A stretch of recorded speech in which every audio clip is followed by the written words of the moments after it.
You've used remote cameras a lot for your conservation work, and particularly with grey seals as part of your masters. I think that's right. Yep. You've used trail cams Yep. for that. So why are trail cams such an important tool for conservation?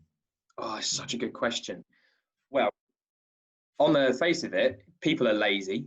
I mean this in a nice way, because you can leave a trail camera out and it will do your work for you most of the time.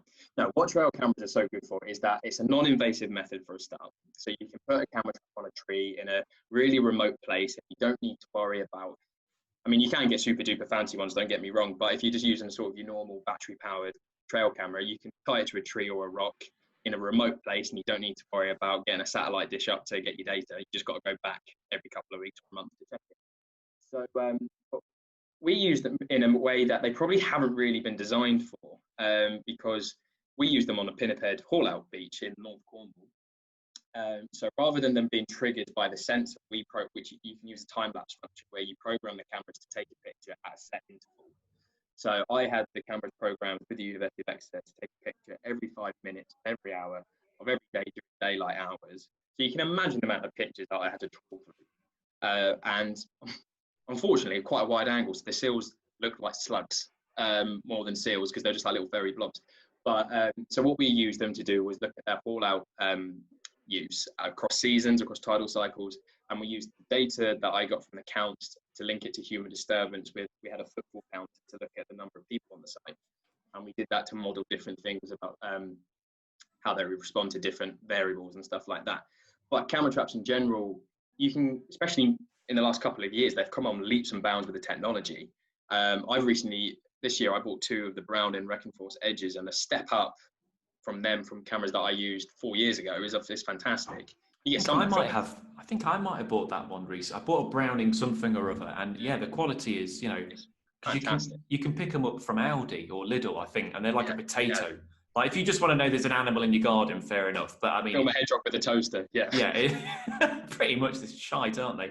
But the Browning one is, I really, sound like I'm plugging them. I'm not sponsored by them, but they're really good, really, really good. No, and quite and for a piece of kit, the ones I bought, obviously everything adds up, but when you think in a camera kit, it's very reasonable. It's £170. Yeah. When you're thinking of like camera kit, that's cheap. When in the grand scheme, not bad at all. It's not bad at all. Obviously everything adds up, and I had to save up to get them, but it's for the price that they are, I'm very, very impressed. I mean, they do another one now that's like 300 or 400 that films in 4K, but we'll save that for a later day. But what you can get from the images and the video, particularly with sort of animals like tigers, for instance, is animals that have unique markings, particularly the stripes of tiger. Let's use that example. Is you can use that to ID individuals and build up population surveys. If you had like a number of camera traps set up over a national park, for instance, in Burma or somewhere in India, you can get like population density estimates from the number of individuals that you're seeing, and sort of look at territory sizes and home ranges, who's interacting with who, and all that kind of stuff. And also like presence and presence and absence data. So if you're doing a survey in a woodland, seeing what species are moving past, and something that I've just been doing with Gloucestershire Wildlife Trust, which has been great, is they're using camera traps to monitor pine martens that have been reintroduced to the Forest of Dean. And I've been doing that for the last 6 weeks. And I've sort of teamed up with them, and I'm leaving, excuse me, I'm leaving one of my cameras there for the summer just to build up a bank of data and sort of high quality images that they can use. And it just means I can have a little spy on a pine marten with teaming up with the Forest of Dean project. Obviously, I've had permission to do that, so that's what's. Have you picked any up yet? Yeah, awesome. And yeah, we've got some really nice stuff with the pine martens, and been very lucky that on 2 occasions over 6 weeks, for about 5 seconds, saw a pine marten like run across a footpath or something like that. So I've actually managed to get a glimpse. Too slow with the camera to actually get a proper picture.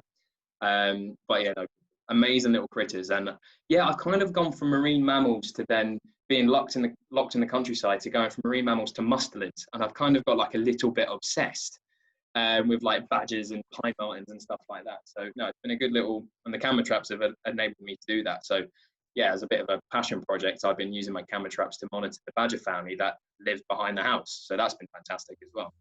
There's such an incredible piece of kit, aren't there? I mean, I used to have a crap one, got a slightly better one now, and I just put it down my where I used to live. So I've just moved house, but down by the river, and we're getting muntjac deer, which I'd never seen there before, badgers, and I was like, where's Yeah. all this wildlife in the day? You know, it's Yeah, mental.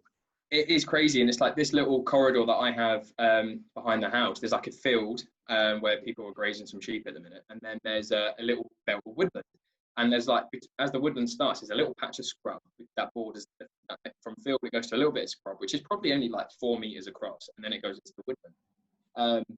And there it's like we got roe deer using the corridor, muntjac using the corridor, foxes, badgers, squirrels, rabbits, and then one occasion I'm pretty sure I got the arse end of a polecat, but it literally Very was its nice. eye. It was very, very quick. The camera was a little bit slow then. And yeah, I checked the camera that I've got up there yesterday, and I had the first time I've caught the baby roe deer kid on camera. It was only a brief, but I could still see the spots of the stripes of its like young sort of markings. So that was really nice.